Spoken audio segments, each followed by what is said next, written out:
Cyprus is a country in serious financial trouble. Recently, its banks had to close their branches and many people are likely to lose some of their savings. But how can a bank go broke? Sarah explains. Hello, welcome to BTN Banking and Loans. How can I help you? I'd like to make a deposit, please. Sure. When we put our money in the bank, we expect to be able to take it out again whenever we want.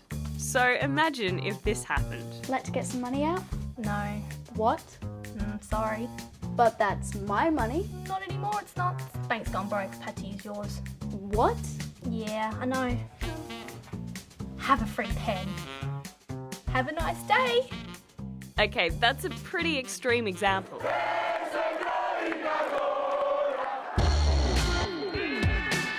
But in Cyprus, the problems are extreme. The banks here are broke. People can't get to their money and they're angry.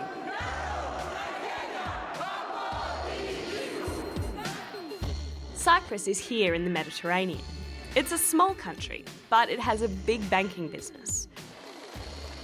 That's partly because the taxes here are low, and lots of people from overseas choose to store their money here. Now, some are set to lose a lot, because the banks of Cyprus made some bad investments. Now, you might find it hard to believe that a bank could go broke. Many of us think of them as giant safes, which keep our money for us until we need it. But that's never been the case.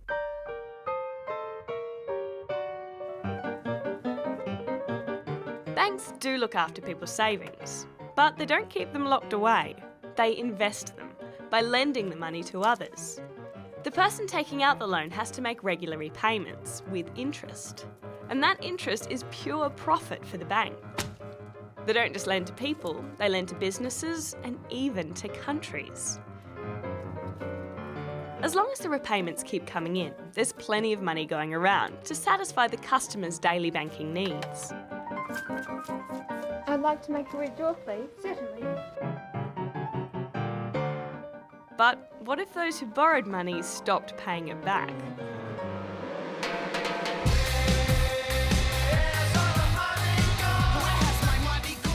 That's what happened to the banks of Cyprus. They lent a lot of money to the Greek government when it was in trouble, but Greece couldn't pay it back. He hasn't got any money. If people find out that a bank's in trouble, they might want to get all their money back all at once. That's called a run on the banks, and it's disastrous. I don't have your money, I lent it To try and stop that, Cyprus's banks closed their branches. For weeks, people had to line up to get just a little out of the ATM.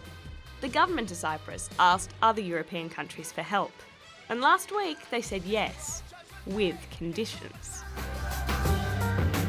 Cyprus will have to find some of the money itself, and it's doing that by tapping into people's savings. People with more than 100,000 euros in the bank will lose a big chunk of it. That money will be used to pay off some of the bank's debts, and the customers will only get it back again if the bank starts to make money.